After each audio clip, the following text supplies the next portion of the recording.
Hello there, it's Shamita. In today's book, we will talk about how Harrison P. Spader changed from personal Space Invader to Space Saver. Let's get started. Harrison P. Spader, personal Space Invader. Words by Christianne C. Pictures by Cale Atkinson. Harrison P. Spader loved life and wanted to share his love with everyone. However, Harrison's overly joyful ways were causing problems. When Harrison was little, it wasn't a big deal, but the problem grew every year.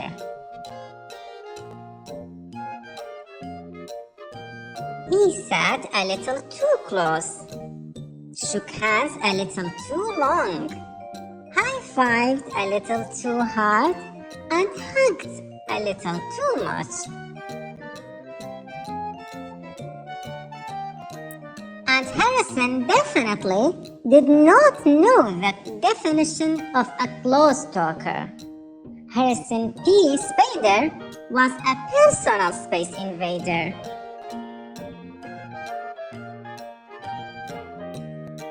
There was that time when Harrison played center field, kind of. And that other time when he went swimming with his friends.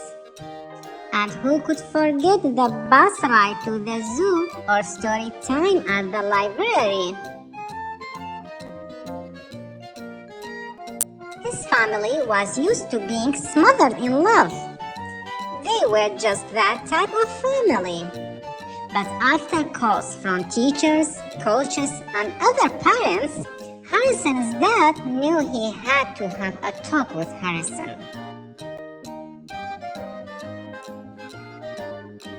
Harrison, I hear you are having trouble staying in your own space, his dad said.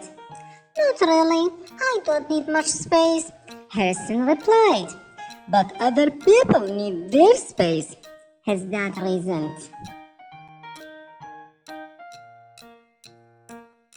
When I was your age, my mom taught me something called the Space Saver, his dad said.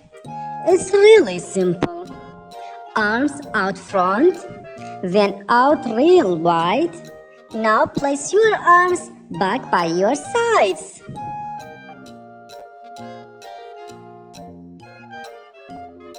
If you can do the Space Saver without touching anyone, you have left a good amount of space, his dad told him.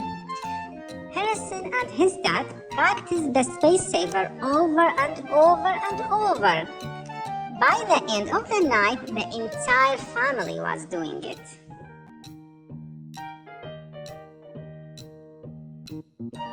The next day, Harrison used the Space Saver every chance he could. He loved it. Harrison even used it when he didn't need to, which he thought was extra clever. However, his teacher and friends weren't as impressed.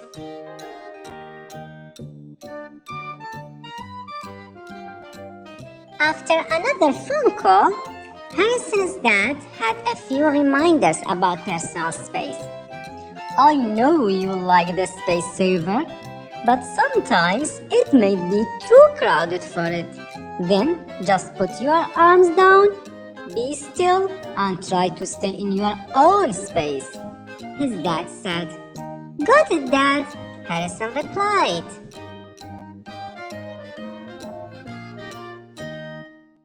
And Harrison really did get it this time.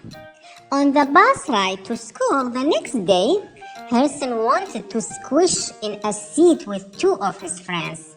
But Harrison found himself a seat with some space instead. And that was just the beginning. At his next baseball game, Harrison really did play center field. When he went swimming with his friends, he brought his own tube.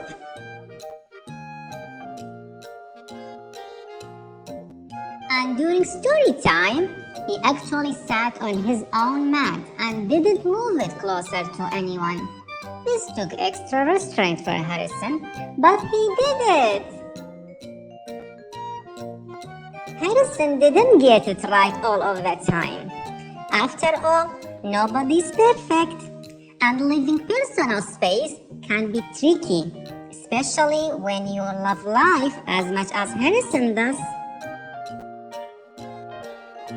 But Harrison got it right most of the time, and that was a relief to everyone. I hope you enjoyed the book. If you haven't done already, please click the subscribe button so we can read many interesting books together. See you next time. Bye-bye. Bye.